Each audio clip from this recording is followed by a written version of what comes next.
Passamos agora a ouvir o voto do ministro Alexandre de Moraes. Boa tarde, presidente, ministra Carmen, ministra Rosa, ministros, doutor Aras, procurador-geral da República. Presidente, também quero aqui me somar aos cumprimentos do ministro Celso e de todos os que depois falaram, parabenizando por 10 anos de Supremo Tribunal Federal. Eu que tive a grande honra de ser seu colega, nós somos colegas de turma nas Arcadas, na Universidade de São Paulo, da turma de 90. É uma grande alegria, uma grande satisfação ser presidido por Vossa Excelência.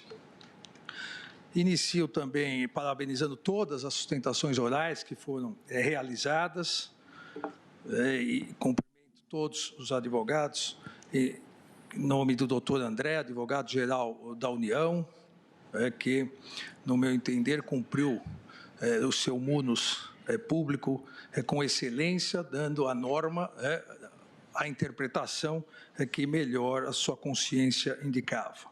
Cumprimento também a primeira sustentação oral como Procurador-Geral da República, realizada pelo doutor Aras. Presidente, antes também, ainda, se não esqueço aqui de cumprimentar, parabenizar o voto do eminente ministro relator, ministro Marco Aurélio, como sempre, um voto claro, direto, fundamentado, coerente, com histórico posicionamento de Sua Excelência.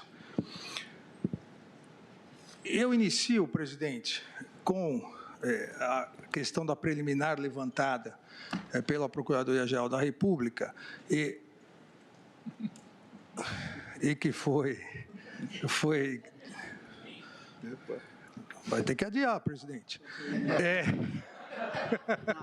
Vossa Excelência trará as luzes que nós precisamos. Muito obrigado. Continuaremos com o brilho de Vossa Excelência. Tá certo. Em relação à preliminar,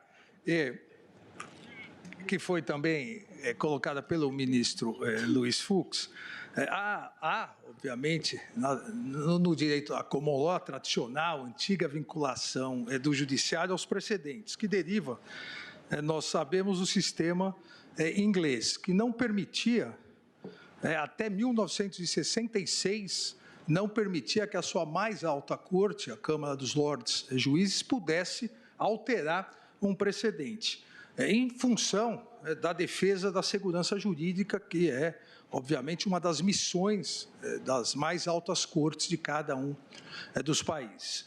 Mesmo na tradicional Inglaterra e na tradicional Câmara dos Lordes Juízes, um ato do Parlamento de 1966 passou a permitir, a partir de um caso importantíssimo, passou a permitir essa alteração, essa verificação dos precedentes, essa adequação dos precedentes. Nem sempre evolução. É muito interessante, presidente, toda vez que se altera a jurisprudência, se fala em evolução. Às vezes também há uma involução, mas há sempre, e é possível, uma alteração. Obviamente, de forma excepcional, de forma rara, para que se proteja o ordenamento jurídico, se garanta a segurança jurídica. Na hipótese em questão, na presente hipótese, entendo que os mecanismos da nossa jurisdição constitucional, da jurisdição constitucional brasileira, de garantia dos precedentes, de garantia da segurança jurídica, não se aplicam aqui nessa hipótese. Há a previsão da impossibilidade de um novo julgamento, uma nova ação direta ou uma nova DPF em relação à mesma lei, exatamente para se evitar esse vai e vem. Como há a impossibilidade de ações rescisórias dos julgamentos de controle concentrado. Na presente hipótese, não se trata nem de um caso, nem do outro, como bem ressaltado pelo eminente ministro relator, ministro Marco Aurélio, a primeira vez que em sede de controle abstrato, sede de controle concentrado, o plenário do Supremo Tribunal Federal analisará essa questão. Entendo, portanto, que a questão trazida pela Procuradoria-Geral da República se confunde com o próprio mérito da ação, porque é possível um posicionamento de mérito que, mesmo entendendo que seria o caso de alterar o posicionamento, prefira, o tribunal ou o próprio julgador, prefira manter o precedente por segurança jurídica. Então, se confunde com mérito. Há um exemplo recente já de uns 4, 5 anos, da Suprema Corte norte-americana, que mesmo tendo, naquele momento, uma maioria conservadora para alterar um dos mais famosos casos, Roe versus Wade, de 1973, na questão do aborto, a Suprema Corte, mesmo com essa nova maioria, décadas depois, entendeu que ainda não era o caso para se garantir a segurança jurídica. Ou seja, aqui, então, se confunde com o mérito, entendo, portanto, que não deva prevalecer essa questão de ordem. Ainda, presidente, tem importante salientar, em virtude da relevância desse julgamento, que, infelizmente, desinformações dolosas, radicalismo político, exacerbadas paixões ideológicas, acabaram gerando um absurdo, inédito e ofensivo grau de desrespeito, ofensas, inclusive ameaças ao Supremo Tribunal Federal enquanto instituição e a cada um de seus membros, cada um de seus ministros, inclusive de seus familiares. Muito acima das necessárias e salutares manifestações que são imprescindíveis em uma democracia. Houve um transbordamento dessa situação do radicalismo salientado inicialmente na fala, inclusive, do nosso decano, o ministro Celso de Mello.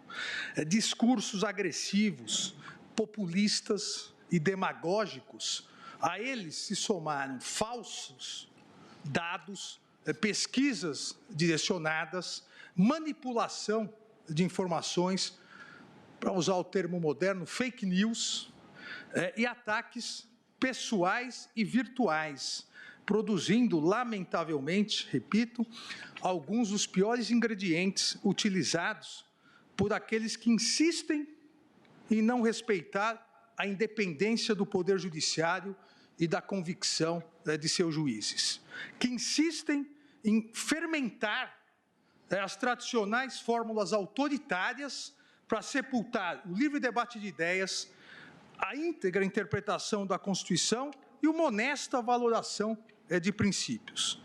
Chegamos, senhor presidente, a tal grau de intolerância que aqueles que não concordam com determinadas opiniões, por mais fundamentadas que tenham sido suas manifestações, não só definem essas opiniões como absolutamente erradas, mas também rotulam seus emissores como levianos, irresponsáveis, nécios, quando não de corruptos, incentivando, principalmente pela via virtual, pela rede, que essas pessoas, tão somente por defenderem posições contrárias àquelas, possam ser ofendidos e agredidos psíquica e fisicamente.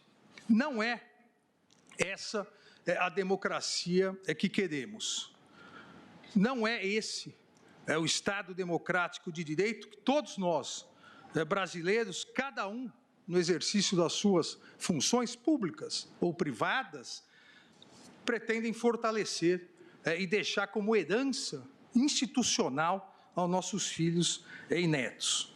O necessário, imprescindível e salutar debate entre diferentes posicionamentos, e no caso em questão, diferentes posicionamentos fundamentados, posicionamentos razoáveis, posicionamentos, tanto que nesses 31 anos da Constituição Federal, diversos ministros passaram pela casa defendendo posicionamentos diversos, interpretações diversas, mas esse necessário, imprescindível e salutar debate vem sendo substituído por parcela da sociedade por uma falsa pregação fundamentalista da chegada do Armagedon, do Apocalipse, após cada decisão judicial. onde do resultado de uma pseudo-luta do bem, que é sempre a posição que os radicais defendem, contra o mal, que é sempre a posição contrária, de cada decisão judicial dependeria o sucesso ou a ruína da nação. Só esse ano, nós aqui no Supremo Tribunal Federal já julgamos questões importantes e toda vez alguma coisa iria acabar, o mundo iria acabar. Como diz no Armagedon da Bíblia, nas Revelações 16, chuva de enxofre, terremotos iriam ocorrer. Me assustei no início porque começou, né? Eu até ia cortar essa parte, mas agora que estabilizou a eletricidade, nós vamos continuar. Essa época de retorno das chuvas em Brasília, é comum ocorrer isso em razão do período longo de seca e as questões que a física explica. Mas então, não é por conta desse julgamento. Mas nunca se sabe, presidente, nunca se sabe. Então, chegamos, como disse, a esse momento em que aqueles que não concordam conosco sempre estariam de má fé, não raras vezes sendo acusados de incentivadores, se não verdadeiros cúmplices da corrupção e da criminalidade. Lamentavelmente,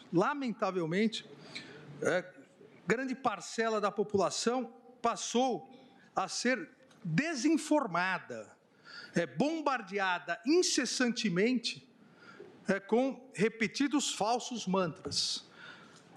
Os mais famosos deles, direitos humanos atrapalham o combate à criminalidade. Isso vai se repetindo. O respeito ao devido processo legal, contraditório e ampla defesa impede a luta contra a corrupção. Isso vai se repetindo. O Supremo Tribunal Federal precisa ouvir o clamor das ruas. E qual é o clamor das ruas? É o que o interlocutor quer, a posição dele, e se repete. Os juízes precisam decidir de acordo com a vontade da maioria. Isso vai se repetindo, demonstrando um desrespeito à própria população em desinformá-la, um desrespeito ao básico do Estado de Direito. Nesses momentos radicalizados, e diria eu, não poucas vezes insanos, não podemos nos esquecer das sábias palavras do grande primeiro-ministro inglês, Winston Churchill, em sua clássica obra Memórias da Segunda Guerra, que o único caminho sensato consiste em agir, dia após dia, de acordo com o que a própria consciência parece ditar. Não há possibilidade de omissão perante a negativa ou afastamento de uma das grandes conquistas da sociedade, que é o Estado constitucional, que vem sendo bombardeado por falsas informações. O verdadeiro Estado constitucional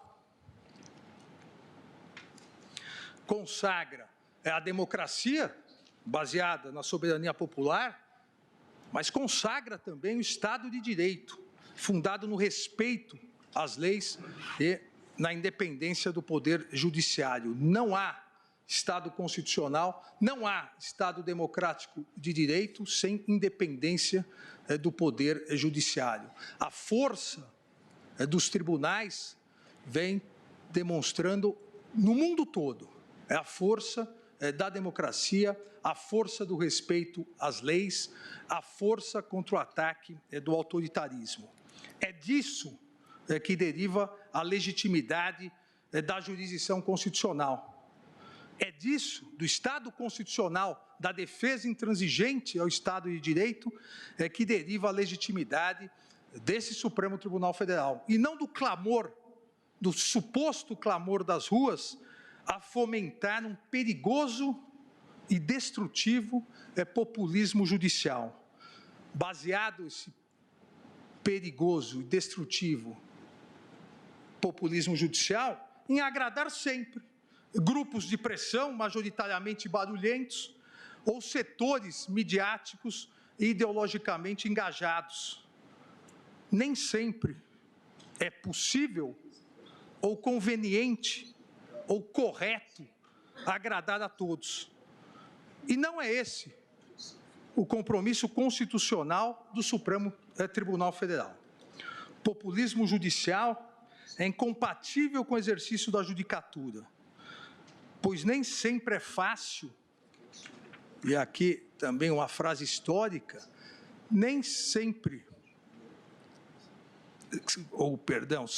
sempre é fácil se posicionar no meio da multidão, mas é preciso coragem para se posicionar sozinho às vezes. Aqui já advertia Mahatma Gandhi. Prestar contas à sociedade, prestar contas ao povo brasileiro é obrigação do Supremo Tribunal Federal, é obrigação de todo o Poder Judiciário. Mas isso não se faz covardemente, apenas alinhando-se automaticamente, como alguns querem, à posição mais cômoda, fácil e populista, simplesmente para evitar incômodos ou críticas. A obrigação de prestação de contas será cumprida com a rigorosa observação do nosso papel constitucional e do papel constitucional de todo o Poder Judiciário, atuando como vem fazendo o Supremo Tribunal Federal, com seriedade, imparcialidade e transparência. Como faz essa Corte sem comparação no mundo, por cada um de seus ministros e ministras, que se expõe publicamente, dia após dia, com transmissão ao vivo para o rádio, TV Justiça, internet, expondo seus fundamentos, seus raciocínios, suas razões e suas conclusões. A transparência na prestação de contas à população. Eu voto assim porque entendo desta forma. E entendo dessa forma e os motivos são impostos, são mostrados. Seriedade, imparcialidade e transparência. O Supremo Tribunal Federal e todo o Poder Judiciário, presidente, se manterá à altura de sua imprescindível missão constitucional, continuando a atuar com essa seriedade, imparcialidade, transparência e coragem, tentando, como tentamos todos, sempre dentro, obviamente, de nossas limitações inerentes a qualquer órgão composto por seres humanos, conceder à Constituição Federal a melhor interpretação para o fortalecimento do nosso país, das instituições republicanas e de todos os brasileiros. Um Poder Judiciário sem coragem jamais exercerá sua missão constitucional com independência e altivez. Coragem de pautar, coragem de debater, coragem de votar e decidir questões complexas, controvertidas e sensíveis, de acordo com a consciência de cada um de suas julgadoras, cada uma de suas julgadoras e cada um de seus julgadores, entendendo cada um, a partir da sua interpretação, da sua consciência, o caminho de interpretação constitucional, afastando o populismo judicial, afastando as vaidades, como também, num dos mais belos sermões, nos advertiu Martin Luther King. A vaidade faz a pergunta, isso é popular? Mas a consciência faz a pergunta, isso é certo? Ao Poder Judiciário, ao Supremo Tribunal Federal, não se deu o direito de ter vaidade ou exercer populismo judicial. Se deu o dever de se atuar com a sua consciência e se perguntando, isso é certo? E a partir disso, movendo seu raciocínio e seu julgamento. Com esse espírito e com sincero e absoluto respeito a todas as posições diversas, todas aqui nesse plenário, sempre expostas, insisto, de maneira transparente e fundamentada, baseadas no entendimento independente de cada um dos ministros, de cada uma das ministras, com base somente na interpretação constitucional e na própria consciência. Com esse espírito, senhor presidente, é que voto E fiz questão de salientar esse introito, porque com esse espírito, respeitando todas as posições diversas, repudiando os ataques insanos realizados, as mentiras colocadas em virtude de uma posição outra, com esse espírito absolutamente tranquilo, porque o meu posicionamento é diverso, peço vênia ao eminente ministro relator para dele discordar com os seguintes e resumidos, até para acelerar o nosso julgamento, fundamentos. Essa questão que se coloca não é nova. Essa questão que se coloca sobre a possibilidade ou não da execução da decisão penal condenatória a partir da decisão de segunda instância, ela já se iniciou com a nova Constituição, uma vez que a terminologia utilizada no texto constitucional foi diferente. E logo no início da interpretação da Constituição Federal, logo em 29 de março de 89, o Supremo Tribunal Federal já se deparou com essa questão. Então, não é nova, não é simples, e tem uma relevância gigantesca. Naquele momento, a segunda turma do Supremo Tribunal Federal assentou pela primeira vez a possibilidade dessa realização da execução da decisão penal condenatória já em segunda instância, não havendo necessidade de se aguardar o trânsito em julgado. Essa questão, pela primeira vez, foi levada ao plenário, porque em 89, março de 89 foi a primeira turma, ao plenário em junho de 91. Aí houve a primeira decisão do plenário dessa corte, analisando a mesma questão que estamos analisando agora, HC 68726, relatado pelo ministro Nery da Silveira, e o plenário, por unanimidade, em 91, entendeu não conflitar com o artigo 5º, inciso 57, a expedição do mandado de prisão para o início da execução da pena após decisão em segunda instância. Saliento aqui que o plenário julgou por unanimidade, mas não participaram desse julgamento, apesar de já fazerem parte da corte, os ministros Celso de Mello e Marco Aurélio,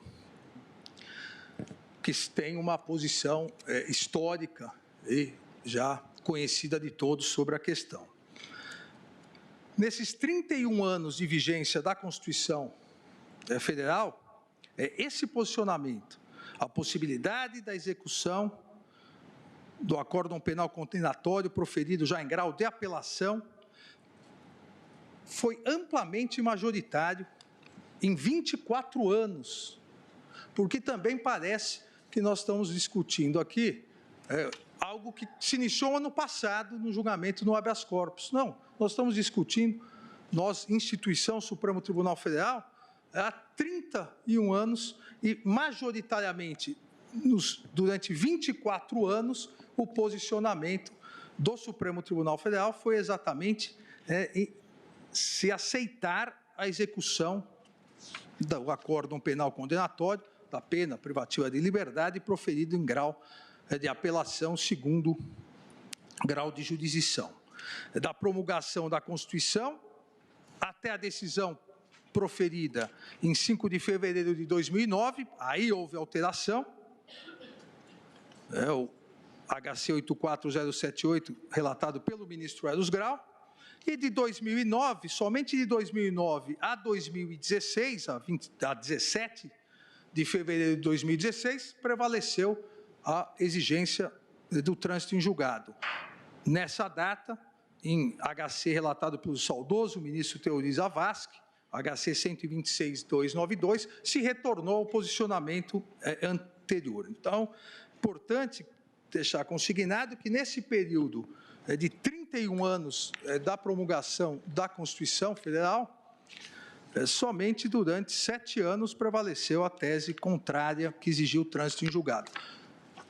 Independentemente dos anos 24, 7 anos, demonstra a complexidade da questão, que, a depender da composição da Corte e das interpretações, ambas razoáveis, ambas fundamentadas, permitiu essa alteração e depois o retorno à posição original. O mesmo verificamos se analisarmos que, ao longo desses 31 anos, dos 34 ministros que compuseram a Corte, 9 se posicionaram contrariamente à possibilidade de execução da pena após condenação em segunda instância. Ou seja, é uma matéria que, tradicionalmente, veio sendo construída pelos ministros da Corte, pela ampla maioria, no sentido da possibilidade do cumprimento e da execução já da pena após decisão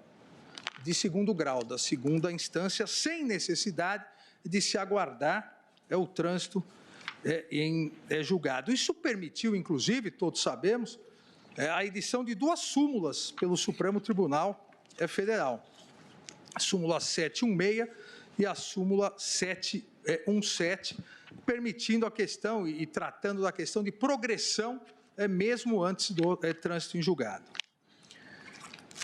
Saliento também, presidente, em respeito, inclusive, a várias sustentações orais, e aqui fiz questão de cumprimentar antes, sustentações orais de excelência que tivemos na sessão da semana passada. Em respeito a essas sustentações orais, saliento que essas alterações de posicionamento do Supremo Tribunal Federal, seja 24 anos com a posição atual, 7 anos com a posição do trânsito em julgado, não produziram nenhum impacto significativo no sistema penitenciário nacional. Basta verificar os 7 anos onde se passou a exigir o trânsito em julgado, o sistema penitenciário nacional continuou progredindo, o número de presos continuou progredindo. O problema do sistema penitenciário, e digo isso como quem atuou de perto, muitos anos, como secretário da Justiça, depois secretário da Segurança, ministro da Justiça, o problema é outro. Eu sempre repito, não é culpa individual ou mesmo coletiva, institucional de nenhum órgão, é culpa, como gostam de dizer os norte-americanos, do sistema. O Brasil prende muito e prende mal.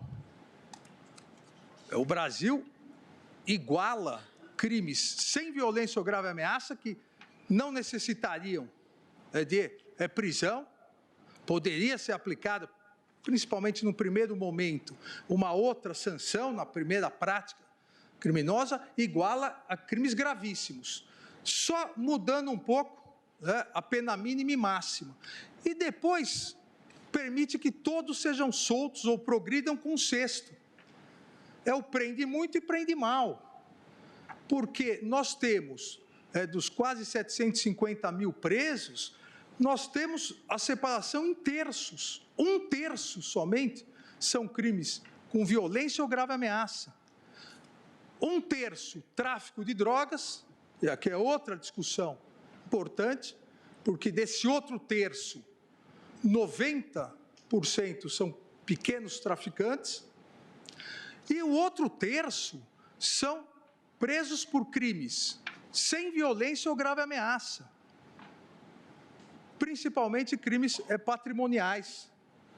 Nós, e falo aqui, nós todos como brasileiros, e eu repetia isso muito quando na Secretaria de Segurança Pública, nós somos responsáveis por entregar ao crime organizado soldados, porque nós passamos, principalmente 1,5 décadas, 2 décadas para cá, a encarcerar crimes sem violência ou grave ameaça de uma maneira tão grande, que essas pessoas acabaram sendo, entre aspas, adotadas pela criminalidade organizada violenta. Agora, esse diagnóstico não tem relação com a questão da possibilidade ou não de prisão após a decisão de segunda instância. Nós temos aqui que tratar as coisas exatamente como elas são. Tem, sim, relação com manutenção de prisões em flagrante, que são convertidas em prisões preventivas para crimes que, eventualmente, não haveria necessidade, sem violência ou grave ameaça, mas não tem relação com a discussão trânsito em julgado ou possibilidade de execução após o segundo grau. Basta ver e analisar ano a ano. Basta analisar ano a ano desde 1988 a progressão de presos, progressão geométrica, o crescimento geométrico de presos no nosso sistema penitenciário, mesmo nesses 7 anos onde vigorou o entendimento sobre a necessidade do trânsito em julgado. A interpretação constitucional, obviamente, não se deve pautar e não se pauta por estatísticas, mas é importante colocar que esse argumento não altera o sistema prisional.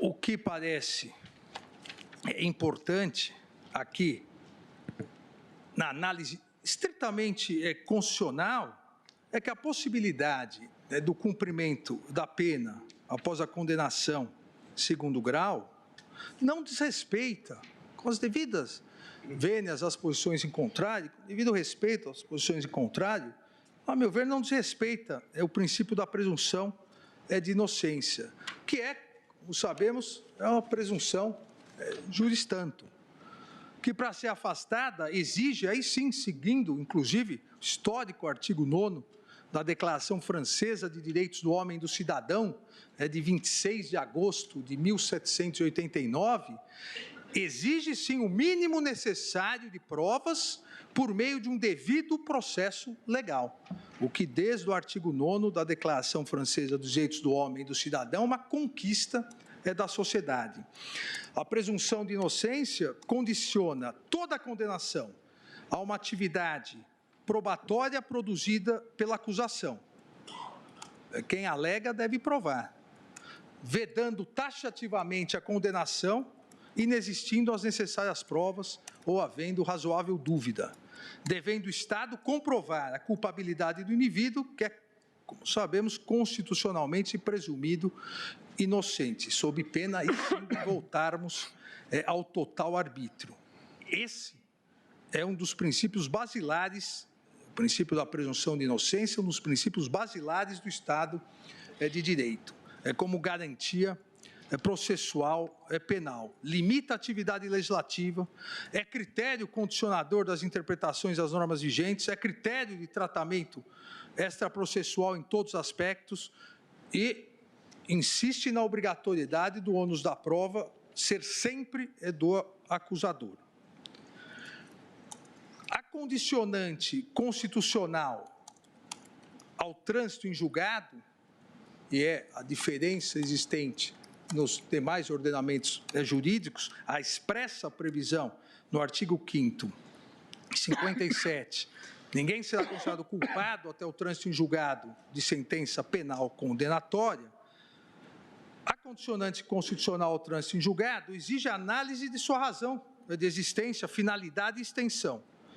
Para que seja possível, no exercício da interpretação constitucional, realizar a delimitação do âmbito normativo do inciso 57 do artigo 5º, em face dos demais princípios constitucionais penais e processuais penais, em especial os da efetividade da tutela judicial, do juízo natural, do devido processo legal, ampla defesa e contraditório. A interligação e complementariedade entre todos esses princípios no exercício da persecução penal são íncitas ao Estado democrático de direito, uma vez que, somente por meio de uma sequência de atos processuais realizados perante a autoridade judicial competente, poder-se-á obter provas lícitas produzidas em juízo, com a integral participação e controle da defesa pessoal e técnica do acusado, a fim de obter-se uma decisão condenatória, escrita e fundamentada, que vai, por sua vez, afastar a presunção constitucional de inocência. A interpretação constitucional deverá superar aparentes contradições entre os citados princípios por meio da adequação proporcional do âmbito de alcance de cada um deles, de maneira harmônica e que prestigie o que eu denomino do esquema organizatório funcional constitucionalmente estabelecido pelo legislador para fins de persecução penal e atividade do Estado. É essa a missão do Supremo Tribunal Federal, incompatibilizar o texto constitucional a partir da interdependência, complementaridade desses princípios.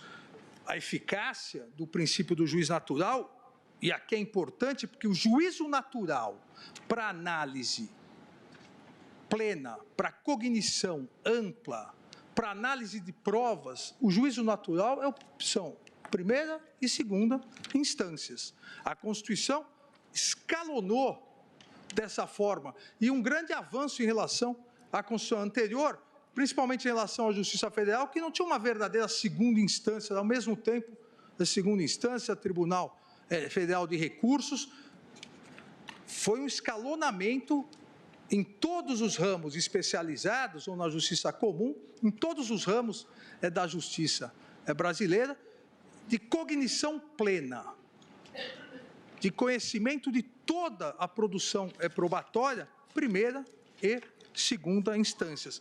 São essas instâncias que correspondem o juízo natural para análise da culpabilidade ou não do acusado. Entendo que não se pode afastar a tutela judicial efetiva, a efetividade da tutela judicial dada pelos juízos de primeira e segunda instância, que são juízos naturais da causa penal, de cognição plena, não se pode transformar esses tribunais, seja um tribunal de justiça, tribunal regional federal, tribunais militares estaduais, onde existirem, em tribunais de mera passagem.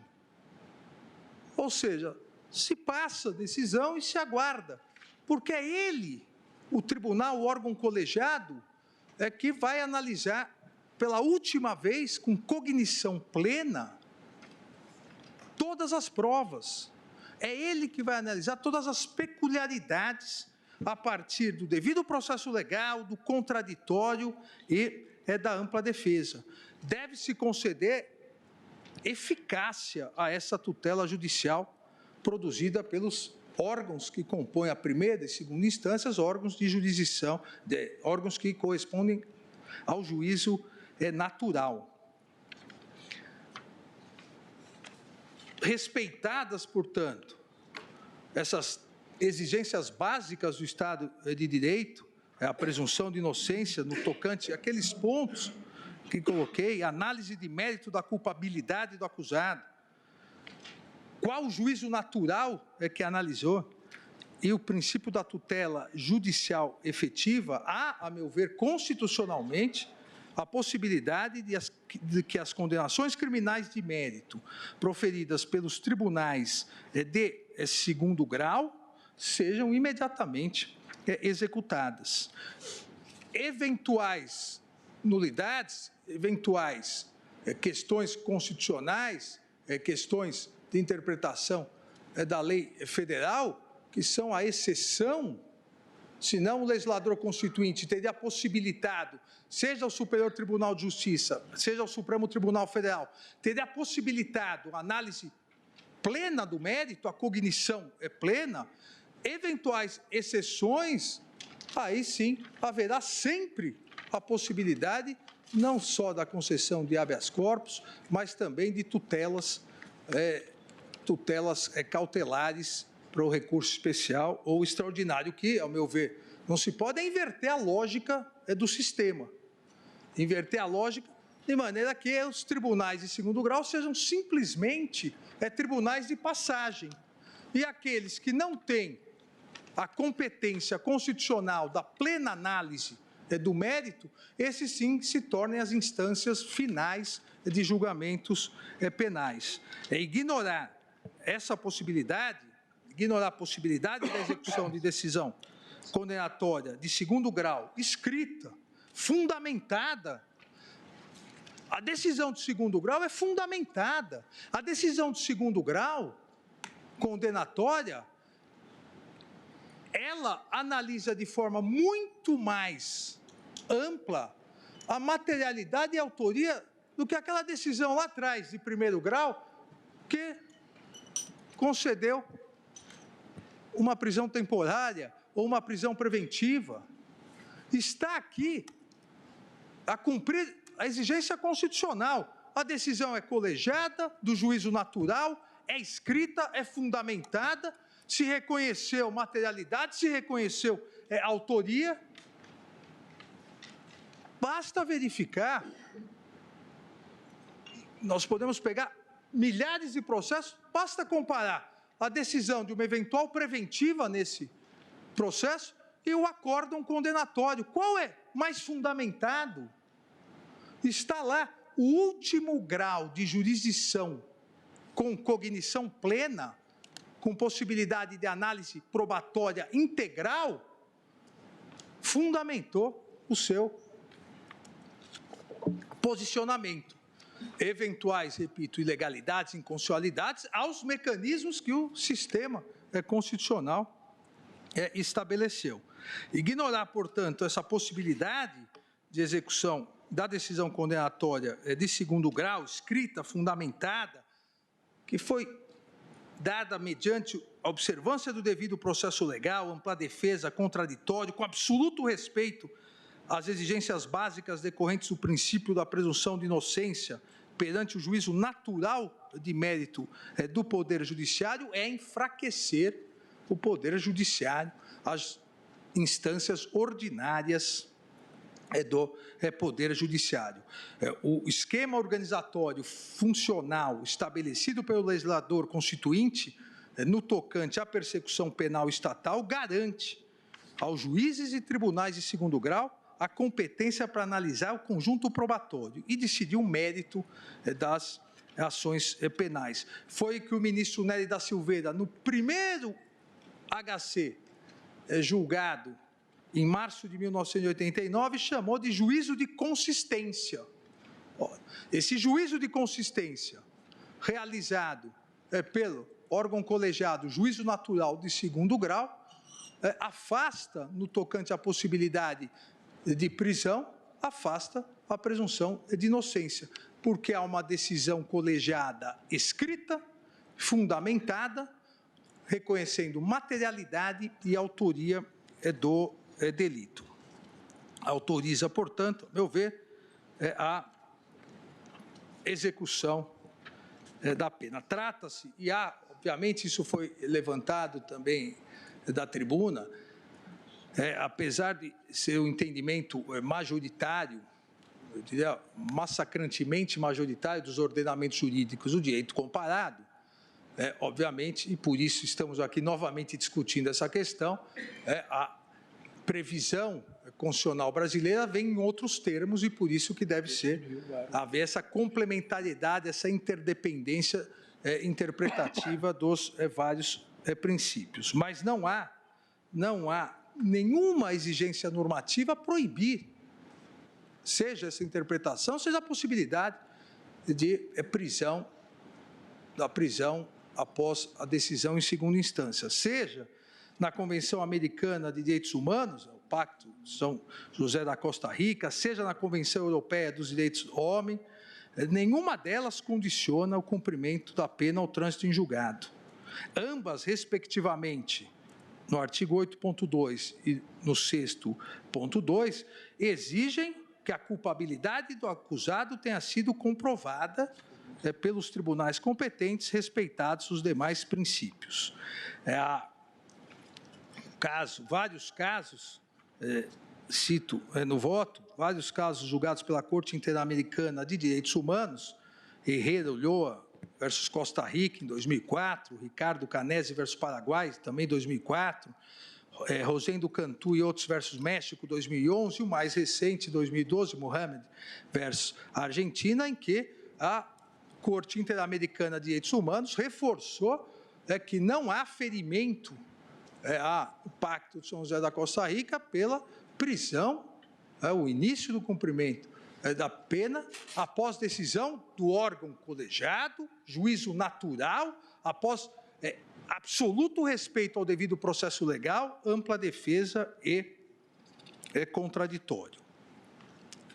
Dessa forma, senhor presidente, as exigências decorrentes da previsão constitucional do princípio da presunção de inocência não são, a meu ver, desrespeitadas mediante a possibilidade da execução da pena privativa de liberdade logo após a decisão condenatória de segundo grau, desde que, obviamente, a decisão condenatória de segundo grau tenha observado todos os princípios constitucionais interligados, ou seja, quando o juízo de culpabilidade do acusado tiver sido firmado com absoluta independência pelo juízo natural, a partir da valoração de provas obtidas mediante o devido processo legal, contraditório e ampla defesa. Em dupla instância ou, no caso de foro por prerrogativa, na instância colegiada, se exige a colegialidade da instância, decisão devidamente motivada, escrita, fundamentada, motivada de segundo grau, com o consequente esgotamento legal da possibilidade recursal de cognição plena e da análise fática, probatória e jurídica integral, em respeito ao princípio da tutela penal efetiva. Por essas razões, senhor presidente, pedindo novamente todas as vênias ao eminente ministro Marco Aurélio, entendo que há possibilidade de execução do acórdão penal condenatório proferido em grau recursal, ainda que sujeito a recurso especial ou extraordinário, que não tem efeito suspensivo, que essa possibilidade não compromete o princípio constitucional da presunção de inocência, afirmado pelo artigo 5º, inciso 57 da Constituição Federal. E dou procedência parcial às ADCs 43, 44 e 54, no sentido de conceder interpretação conforme a Constituição ao artigo 283, de maneira a se admitir como constitucional o início da execução da pena após decisão condenatória em segundo grau de jurisdição. É o voto, presidente.